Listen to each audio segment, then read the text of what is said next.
Agora é o Evangelho, esse Evangelho da graça, do amor, do acolhimento, do perdão, da nova vida. Gente querida, o tema sobre o qual eu quero falar hoje, e não quero perder nenhum tempo a respeito, e o texto estão aí diante de você. O reino de Deus tem vida própria em você. Você sabia disso? Tem gente que pensa que o reino de Deus é de Deus, mas se o homem não enfiar a mão, não acontece nada. Você sabe disso. E para a igreja, para a grande maioria, para a religião, se não for a intervenção da religião, parece que Deus não é Deus. Não faz nada no mundo. Se o crente não gritar, não berrar, não fizer escândalo, não ficar histérico, não perder a cabeça, como a gente está vendo hoje em dia, não pegar em armas, tem até gente ameaçando, tem pastor mandando os crentes se armarem até os dentes. O que a gente assiste é essa ação. Nós temos que fazer o nosso Messias prevalecer, porque Deus não faz nada sem o braço do homem. Deus não faz nada. Não é pelo Espírito Santo, esse povo que fica orando, pedindo a intervenção do Espírito Santo, pensam eles, são uns otários, uns trouxas, uns bobos. A gente tem que se meter, a gente tem que fazer cabala, a gente tem que entrar no jogo, a gente tem que fazer o que for preciso. A gente, se for o caso, transforma pedra em pão. Não é pão não, mas a gente dá um jeito, vai dar um jeito, vai virar uma baguete esse pão aqui para enganar os trouxas, como alguns deles gostam de falar essa palavra. Está pensando que eu sou trouxa? Então, ou então eles dizem, a gente tem que criar uma mobilização, a gente tem que fazer o nosso povo todo ficar com uma cabeça única, controlada, que é para a gente poder determinar os novos valores, impor sobre a sociedade as nossas morais, os nossos códigos, as nossas regras, as nossas disciplinas. O Brasil tem que se transformar numa igreja evangélica cheia de rigores, regras, preceitos, estatutos religiosos, dias santos. A gente tem que virar uma Israel do Likud, do Partido Conservador Religioso Ortodoxo, que cumpre todas as festas, que impõe as suas legislações, que persegue os diferentes. E a gente não pode nem ser como Israel, porque lá só 8, 10% da população são tão religiosos assim, o resto é bem secular, até ateus. Aqui não, entre nós vamos ser aquele povo, uma espécie de Irã cristão. É o que a gente quer que aconteça, com a igreja dando as cartas. Porque Deus não vai fazer nada. Deus não vai, Deus não acontece. Esse Deus do Velho Testamento, que a gente crê tanto, a gente crê só para fazer barganha, para propor barganha para o povo. Mas na soberania desse Deus, a gente não crê, não. Esse negócio de um Deus que fala com Nabucodonosor fica doido, perde a cabeça, tem que se converter ou nunca mais volta ao juízo. Não, isso foi uma vez, mas não acontece mais. Esse Deus da cova dos leões foi uma vez, mas não acontece mais. Não com a gente, com os líderes religiosos. A gente tem que fazer o povo se mobilizar contra o poder que queira vir sobre nós. A gente tem que não permitir que Cedraque, Mesaque e Abedênego sejam jogados na fornalha de fogo ardente, senão eles vão se queimar. É para isso que existe a política, é para a gente salvar os nossos irmãos com a política e fazer o que a gente for preciso, porque sem política Deus está amarrado na terra.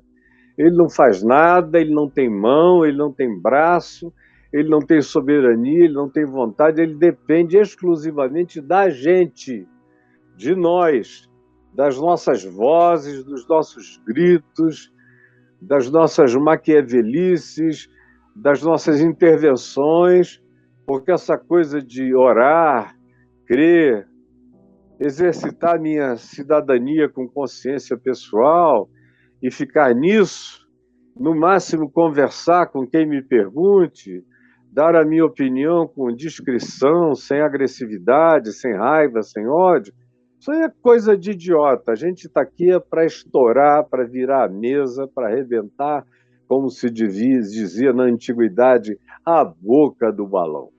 Então, é isso que os crentes creem, é isso que o cristianismo faz há 1.700 anos.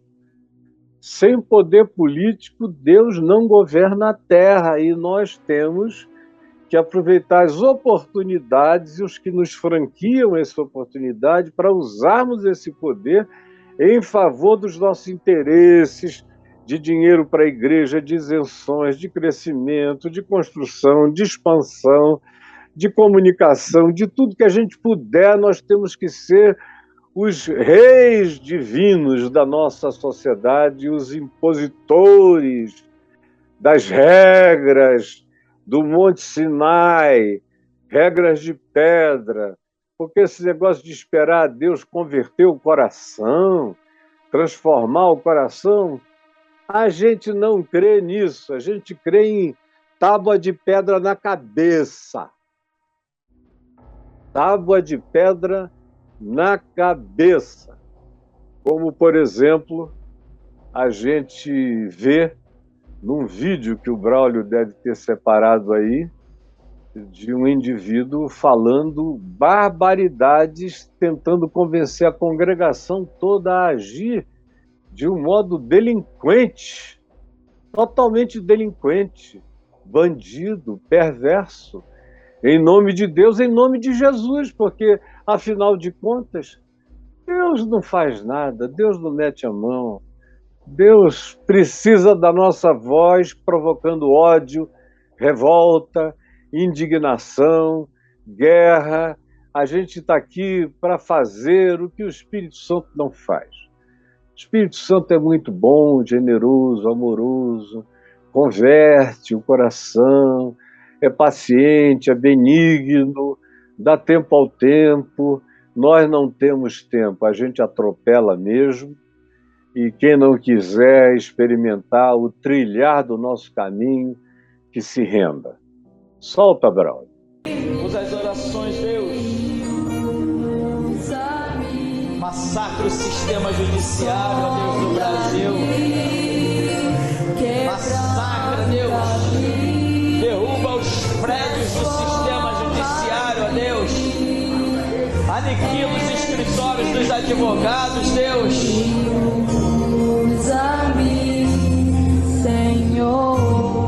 Ó Deus, que os juízes comecem a ser exterminados, ó Deus, e que a polícia não possa mais prender, porque já não haverá quem julgue as causas, Deus, porque já não adianta mesmo os que são presos hoje, ó Deus, porque o maldito STF está aí associado ao crime nacional. Desgraçado STF no Brasil, Senhor. Maldito STF. Ó Deus, que aqueles juízes não morram de causas naturais, que os seus ossos apodreçam, que eles tenham que ser carregados em cima de camilhas, cadeiras de roda, que não consigam se sustentar sobre os próprios pés e coluna. Deus, envia um vírus novo para comer a coluna desses juízes malditos do STF. que para se locomoverem tenham que rolar no chão como malditos e desgraçados e inimigos do bem e da sociedade que são. Desgraçados sejam os componentes do STF, pois nenhum escapa, ó Deus. Corruptos, malditos, Deus. Ouve o nosso clamor, Senhor. Ouve o nosso clamor, Senhor. Que loucura. É inacreditável. A putrefação desta nação, a podridão dessa nação, Deus, já nos sufoca. Não conseguimos mais respirar, Deus. Claro. Não há oxigênio para você. Ó Deus.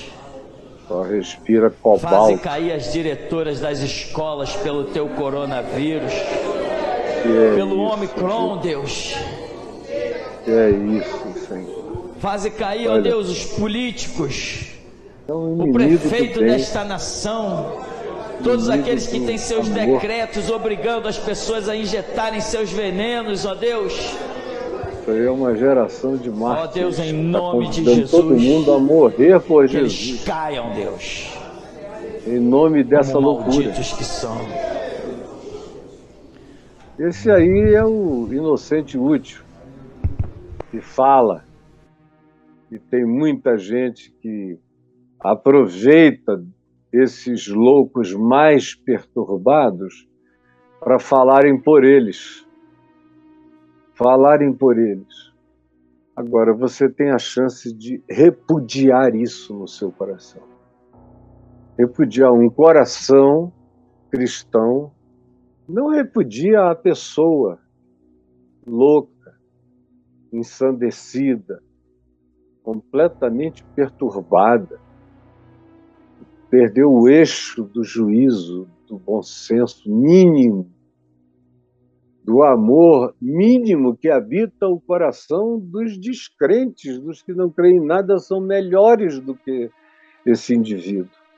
A maioria dos presos na cadeia tem mais coração do que esse indivíduo.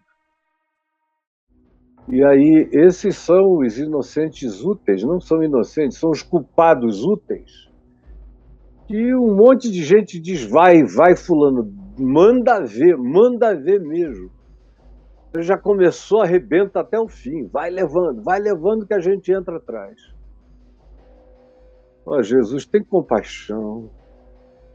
Isso parece um espetáculo de magia negra, invocação do mal, da morte, dos espíritos da destruição. Esse é o espírito maligno, é o espírito das trevas. São os demônios da perversidade, fazendo oração em teu nome, enquanto esse povo que vai ficando enlouquecido diz amém, glória a Deus e aleluia, e não sabe discernir a mão direita da mão esquerda. Tem compaixão, abre o entendimento de quem puder ainda enxergar, para que a gente veja que isso não tem nada a ver com política, isso tem a ver com bruxaria, com ódio, com feitiçaria, com invocação de demônios, do mal, porque Deus não é tentado pelas orações do mal, mas essas orações acontecem em conluio, em amizade com as trevas. Tem compaixão do nosso país e salva-nos dessas loucuras. É o que eu te imploro em nome de Jesus. Quero que você abra comigo no texto que está aí, em Marcos, no capítulo 4. Leia comigo do verso 26 em diante. E é essa parábola da semente.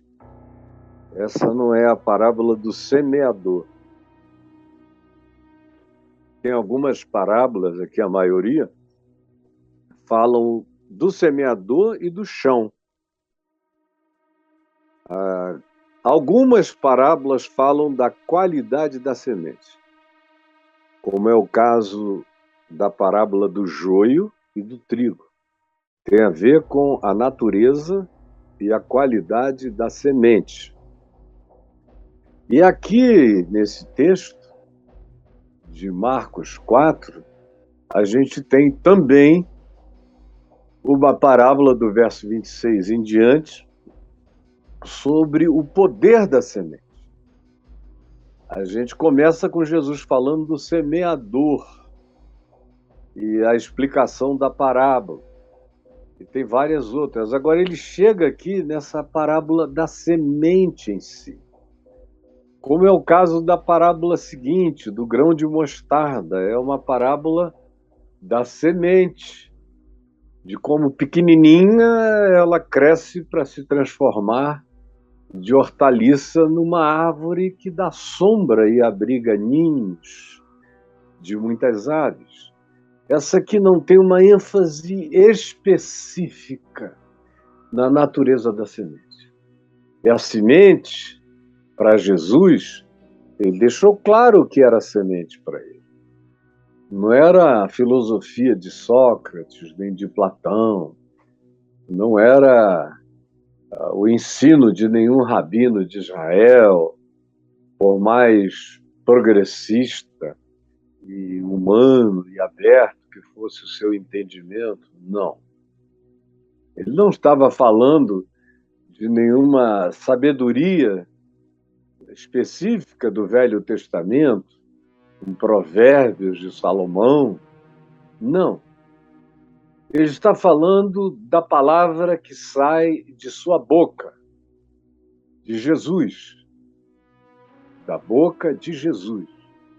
Ele está falando do Evangelho, da Boa Nova, que o Pai o enviou para pregar. E ele diz para evangelizar os pobres, para proclamar libertação aos cativos e restauração da vista aos cegos, para pôr em liberdade os oprimidos e anunciar o ano aceitável do Senhor. Essa é a pauta dele. E a semente do Evangelho carrega todos os ingredientes dessa pauta. É uma semente que diz: eu tive fome e tu me deste de comer, eu tive sede e tu me deste de beber, eu estive nu, tu me vestiste, eu estive preso, tu foste ver-me, eu era estrangeiro e tu me acolheste, eu era preso e tu me visitaste, eu era um desesperançado e tu me esperançaste. É esse o conteúdo da semente, da prática, não é? De uma mensagem teórica. Ela se expressa verbalmente e se encarna no cotidiano daqueles que a praticam. Essa é a semente da esperança, é a semente da cura, é a semente do perdão. Perdoados são os teus muitos pecados. É a semente da água viva. Vem e eu te darei de beber, chama teu marido e vem cá. É a semente que abre os olhos aos cegos de nascença, que diz: se ele é pecador, eu não sei. Uma coisa eu sei, eu era cego e agora eu vejo. É a semente que faz um paralítico de quase 40 anos de aleijão, se sair do lugar, sair pulando igual um bezerro, de alegria pela cura. É a semente que diz: quem dentre vós estiver sem pecado, seja o primeiro que atire pedra. E que também diz à pecadora: nem eu tampouco te condeno. Agora, começa tudo de novo. Vai e não peques mais. É a semente que diz ao que foi curado: agora, cuide para que tu não caias na recorrência dos mesmos erros e pecados que te adoeceram, para que não te aconteça coisa pior, como Jesus diz ao paralítico de João 5. É a semente do grito: está consumado, está pago, não há mais dívida nenhuma. É a semente que carrega o conteúdo que afirma que o escrito de dívida que havia contra nós e que constava de ordenanças, o qual nos era prejudicial, foi inteiramente rasgado e encravado na cruz. É a semente da ressurreição, é a semente do fator ressurreição, é a semente do poder existencial da ressurreição, da alegria da ressurreição, do contentamento da vida com Deus e da esperança eterna, da glória eterna. É a semente da incorruptibilidade, da vitória sobre a morte. Essa é a semente. É essa sementinha do Evangelho. É um sêmen. Semente vem de sêmen. Mesmo sêmen que eu produzo para gerar filhos. É a semente, é um sêmen vegetal para produzir árvores. E também é todo tipo de semente, sêmen, que produz vida, natureza, conteúdo, realidade. E essa semente aqui é diferente de outras.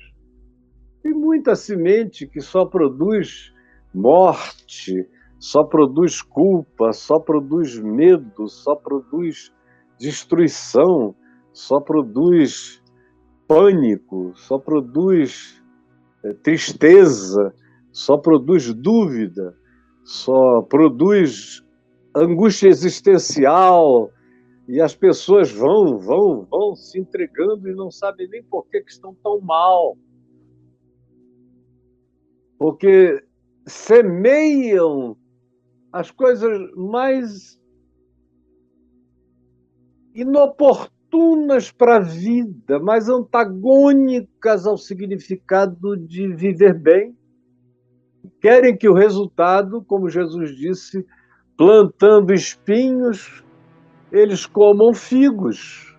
E não acontece isso. Porque o fruto é de acordo com a semente.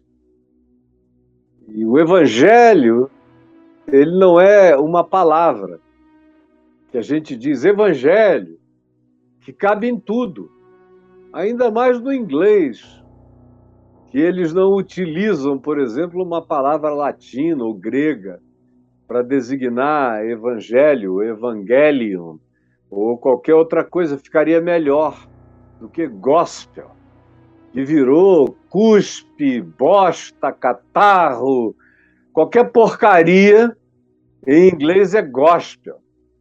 E a gente não sabe mais nem como dizer o evangelho em inglês. Eu acho que as próximas vezes que eu pregar nos Estados Unidos ou na Europa, eu vou usar a palavra grega para evangelho, porque gospel não serve mais. É igualzinho a catarro, caca, remela, verdão escorrendo, disenteria. Gospel. Pelo menos um evangelion. Eu creio que na língua inglesa, os intelectuais inteligentes tinham que parar de usar a palavra gospel. Passar a usar a terminologia grega seria melhor.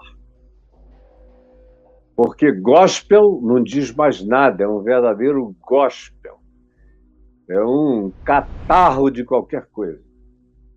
Graças a Deus, em português a gente ainda distingue evangélicos, movimento falacioso, um movimento estelionatário que usa a raiz do significado do evangelho. O evangelho é boa nova, de acordo com Jesus, e que agora se transformou em definição de governança de igreja, de politicagem de igreja, de perversidade de igreja, de religião, de conluio político, de ambição e ganância financeira.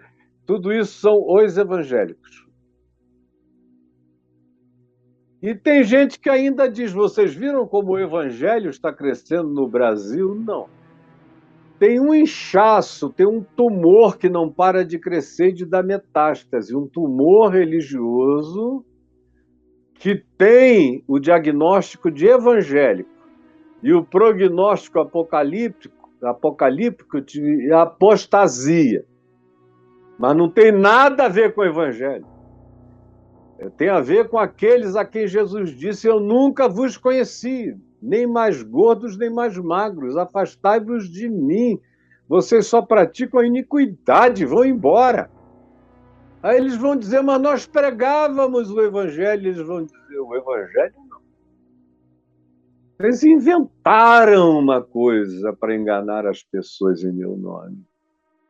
E uma vez feita essa introdução sobre a natureza da semente, o que é a semente e o que não é a semente, e como há um estelionato da semente, praticamente todas as sementes distribuídas são falsas, são transgênicos da pior natureza, com a desconstituição intrínseca da natureza da semente original.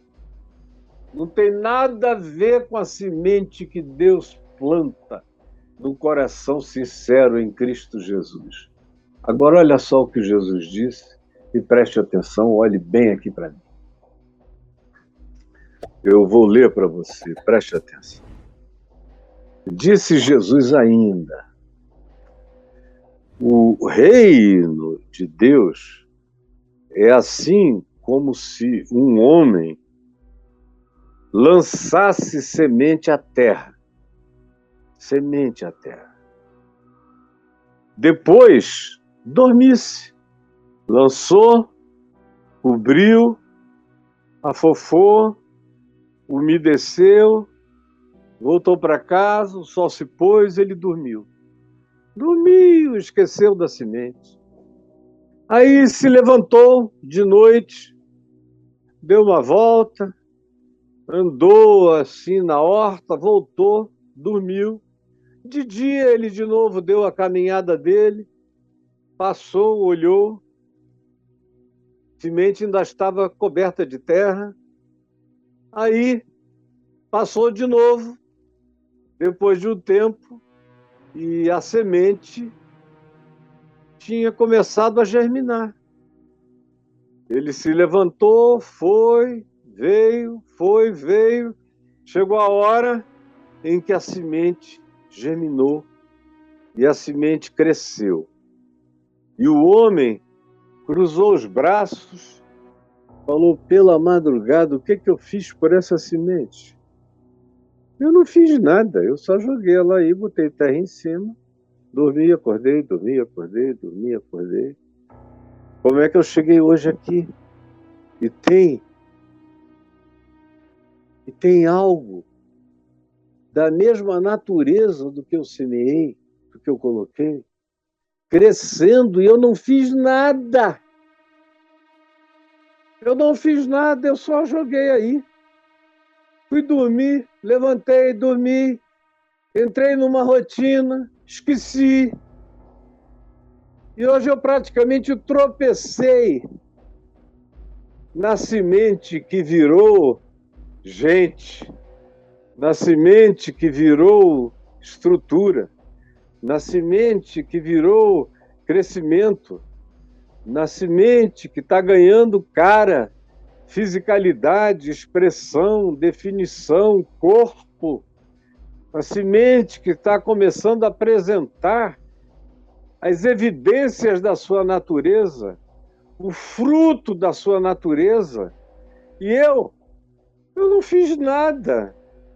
E Jesus, então, concluindo sobre a autonomia da semente, sobre o poder vital da semente, sobre a força intrínseca da semente, sobre o milagre que habita visceralmente a semente. Falando disso, ele deixa o homem na perplexidade sem saber como. Como foi que aconteceu? Eu não fiz nada. E agora eu chego aqui e já tem uma espiga. A erva se transformou em espiga. E a espiga deu fruto cheio, grãos cheios cresceram na espiga. Que coisa extraordinária! E quando o fruto já está maduro, logo se lhe mete a foice, porque é chegada a hora de que a utilidade dela se transforme em alimento para o mundo, para a vida, para a continuidade da existência, porque o Evangelho é isso. É algo que cresce no chão da existência para dar fruto e alimentar a vida de outros também. Aquele que é uma semente, aquele que nasceu da semente, aquele que ganhou o corpo da semente, aquele que dá o fruto da semente, aquele que se tornou a expressão pública, visível, inquestionável, testemunhável da verdade da semente, experimenta isso, se torna isso, para que a vida dele seja de uma abastança, de uma frutuosidade, de uma graça, de uma riqueza, seja uma dádiva divina para o resto do mundo, para as outras pessoas. É para isto que o Evangelho é semeado em mim. É que eu me torne uma espécie de campo ambulante da frutuosidade, do dom, do amor, da graça, do caráter e do acolhimento de Deus que vaza de mim, que transborda de mim, que sai de mim. Eu sou um caminhante ambulante dessa misericórdia livre do Deus que trabalha por si mesmo e que não depende do homem.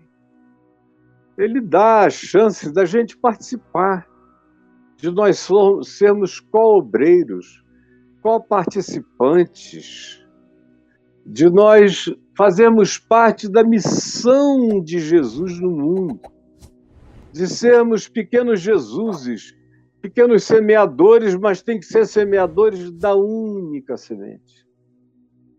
Hoje em dia a terra está lotada de semeadores que descobriram que distribuir um transgênico todo corrompido é um bom negócio.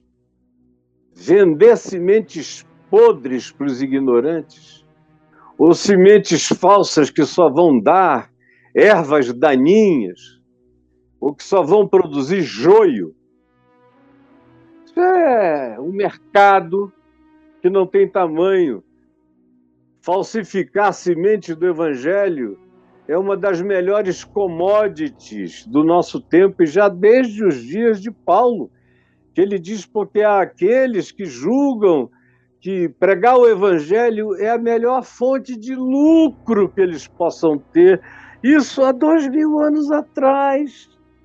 No tempo da purezinha, Paulo estava dizendo isso. Imagina agora. O que tem quase não tem a semente. O trigo está espremido num canto.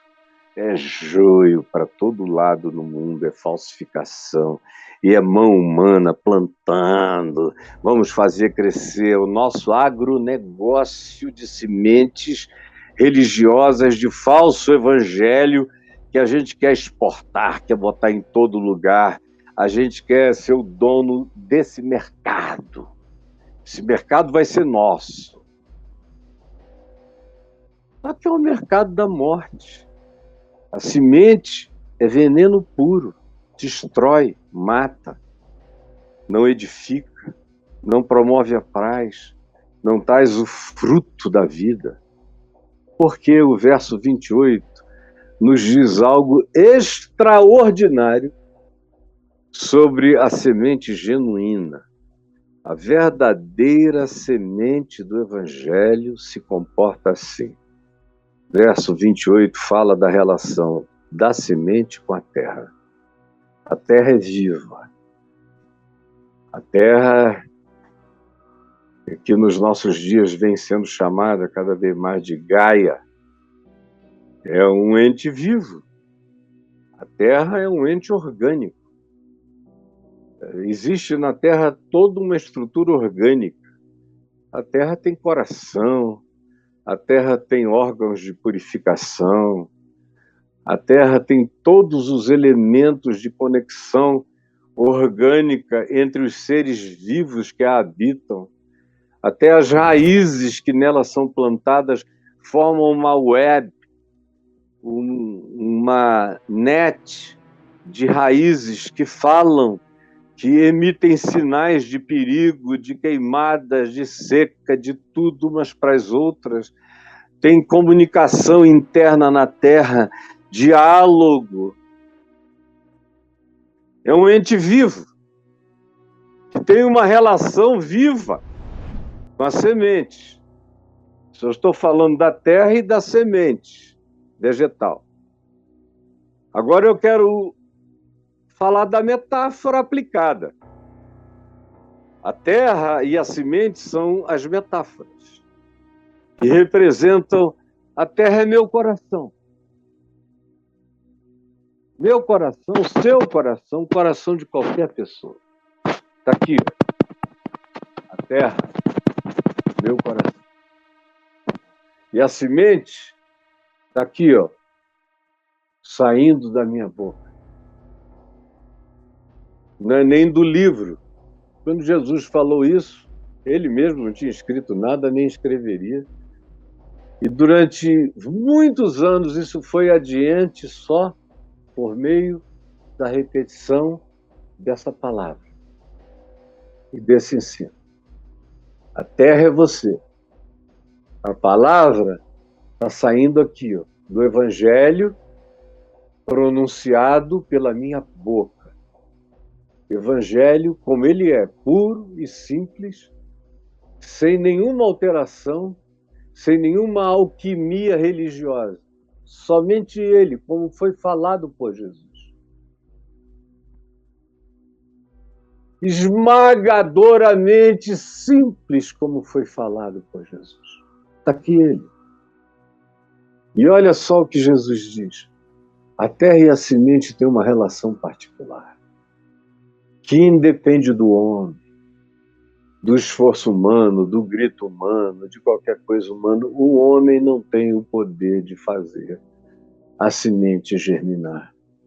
Ele pode escolher as melhores sementes. Hoje em dia a gente já tem as tecnologias para tentar fortalecer, crescer, aumentar, mas não tem nada melhor do que uma fruta do tamanho que a fruta originalmente é.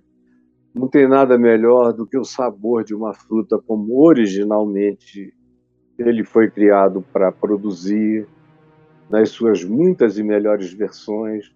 Não tem nada melhor do que o original. Não tem nada mais saudável do que o original. A gente pode aumentar a laranja, mas ela só vai ser uma boa laranja se ela mantiver todo o gosto da laranja.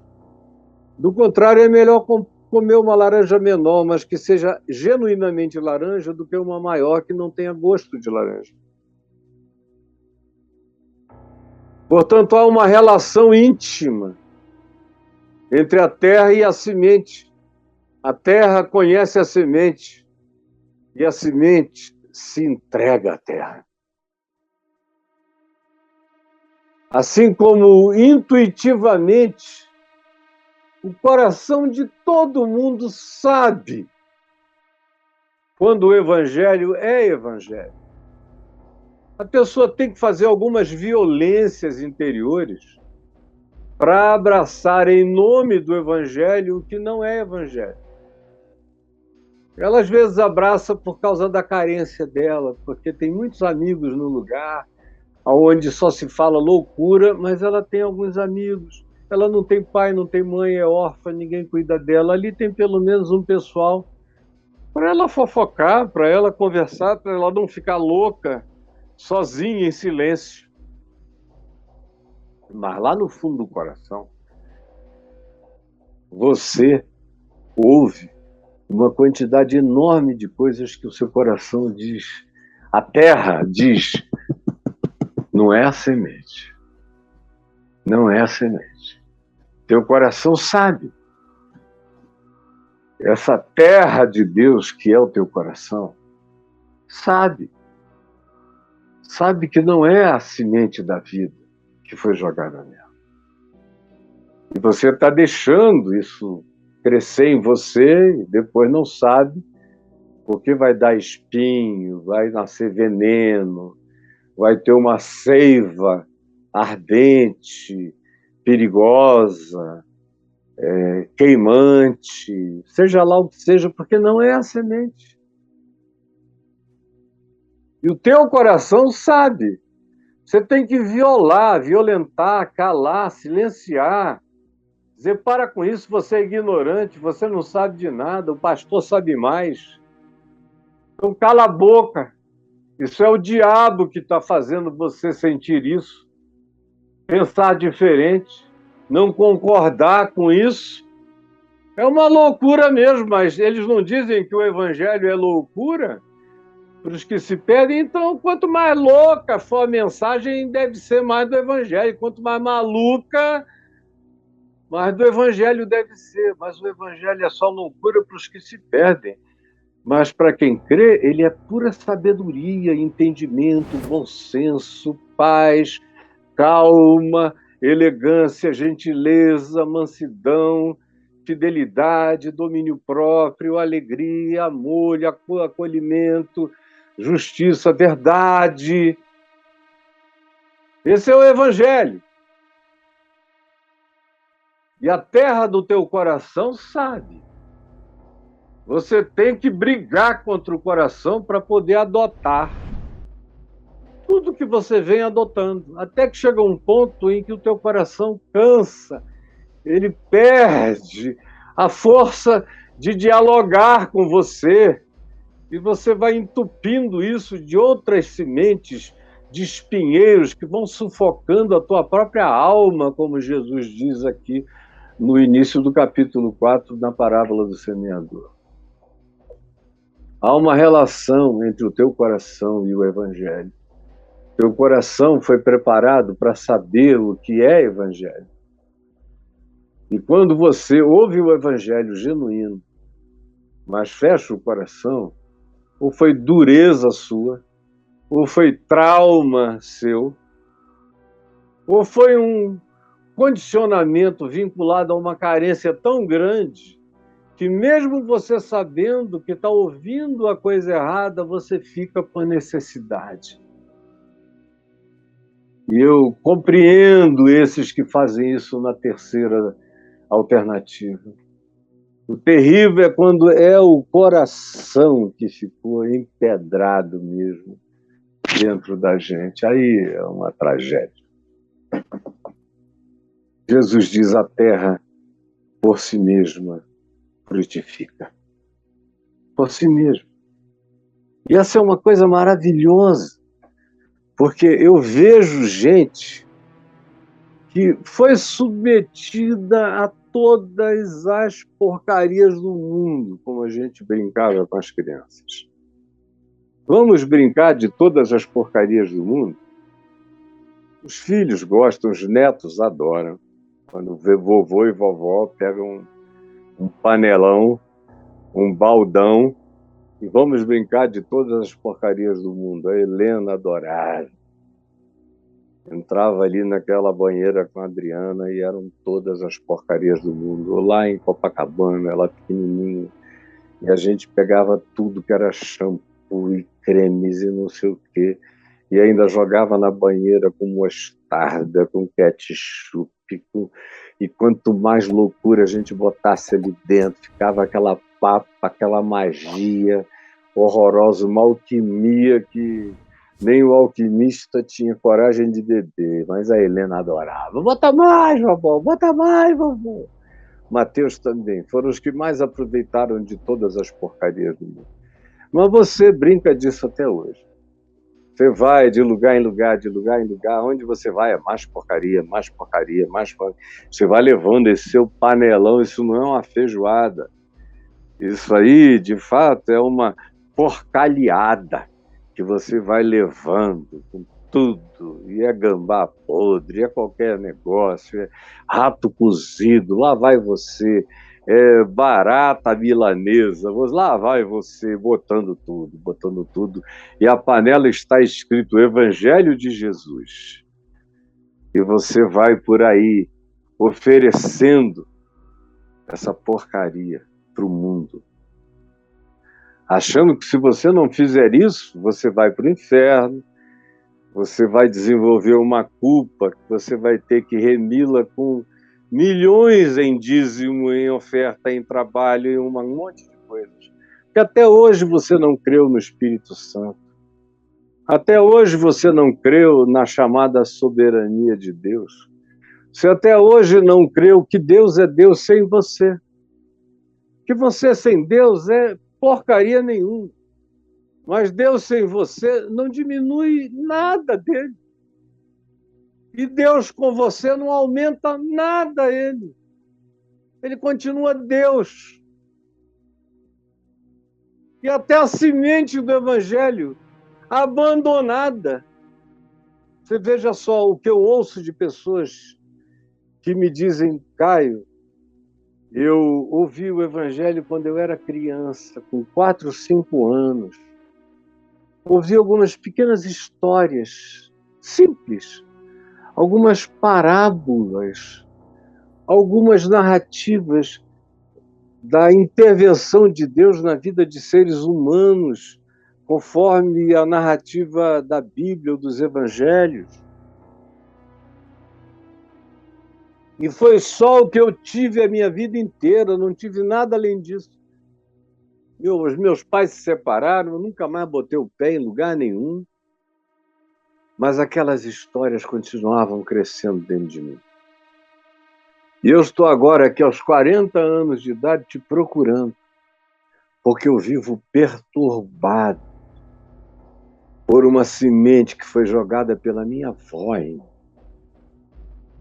eu passei, te ouvi sem querer. E aí, de repente, parece que tiraram uma represa do meu coração e aquilo tudo voltou com uma força, uma veemência sem tamanho. Por que isso está acontecendo comigo? E a minha resposta para todos eles é apenas uma só, sabe qual é? É porque a terra, por si mesma, frutifica. Seu coração está preparado para o Evangelho. A religião é que atrapalha. A mão do homem é que atrapalha. A doutrinação humana é que atrapalha. Os dogmas humanos é que destroem tudo. Os catecismos, as morais impostas, os códigos, os preceitos, os regimentos, os estatutos, toda essa coisa horrorosa criada pela tara legalista, de pessoas que não querem andar com Deus, nem no amor de Deus, e querem se salvar pelas suas justiças próprias, pelos seus legalismos e pelas suas maldades legalistas. É isso que atrapalha, são estes que metem a colher na tua alma, misturam tudo e você fica assim, angustiado, sem saber de nada, confuso, perdida, aflita, carente. E quanto mais você procura, mais misturada, mais misturado você fica. Porque é uma hibridização de sementes, porque a semente original foi desprezada. E as intuições sinceras do coração foram chamadas de carnalidade. Os seus ímpetos de discernimento, de compreensão, são todos anulados. Eles vêm e dizem, olha o diabo querendo te afastar. Aí o teu pensamento mais saudável, que ia gerar uma conclusão genuína de acordo com o Evangelho, é reprimido em nome e retirado e repreendido em nome de Jesus. E assim tem gente repreendendo a voz do Espírito Santo, a voz do Evangelho no coração, todo dia achando que é tentação de Satanás. quando era a voz do Espírito Santo dialogando com seu coração, a semente e a terra em diálogo, sem ninguém, sem o homem, graças a Deus. Quando o homem entra nessa história, ainda mais nos nossos dias, não há mais semeadores, só há corruptores de sementes, só há corruptores de safras, só há corruptores generacionais destruindo gerações inteiras e matando e botando sob pedras o verdadeiro evangelho, querendo silenciar as vozes que o cospem no chão do coração da vida do ser humano, para que ele já chegue com a umidade da palavra e dê fruto. E aí você vem repreendendo a voz do Espírito de Deus, dialogando com o teu coração, falando, dizendo, olha, isso aí não pode ser de Jesus, isso aí não é assim. Jesus é amor, Jesus é perdão, Jesus é acolhimento, Jesus é misericórdia tolerante. Como é que você não enxerga e você começa a dizer, eu estou vendo, aí vem logo, leva um cacete do meio da nuca, diabo está te tentando, em nome de Jesus eu amarro. Quem é que você está ouvindo? Aí se você disser que sou eu que você está ouvindo, aí então é que eles vão dizer que a semente veio todinha do diabo, fabricada no Tártaros, no inferno.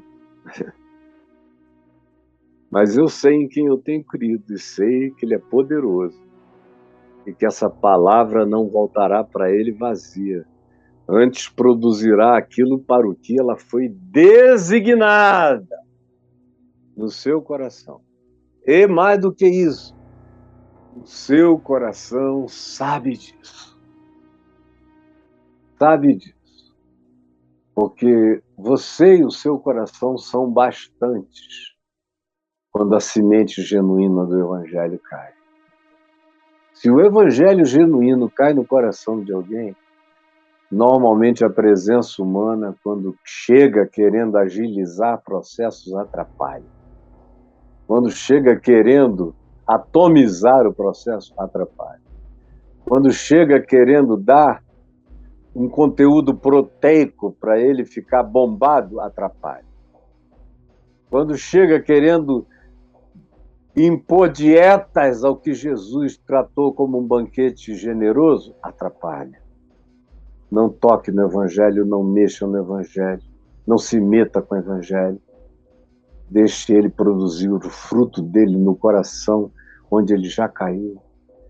E eu encontro pessoas que me dizem quase todo dia ou todo dia, Caio, o que mais atrasou o meu encontro com Jesus foi o fato de que eu fiquei cercado de crentes muitos anos e toda vez que a luz ia subindo, que a palavra ia aparecendo, que o entendimento ia brotando, eu ia logo recebendo burdoadas de todo lado, repreendido em nome de Jesus, porque o que parecia ser a coisa mais doce, subindo na minha alma, eles tratavam como tentação de Satanás contra Deus, me afastando de Deus, e eu demorei tanto a perceber que eles eram os verdadeiros atrapalhadores do que o Espírito Santo sozinho, do que o Evangelho sozinho dialogava com o meu coração.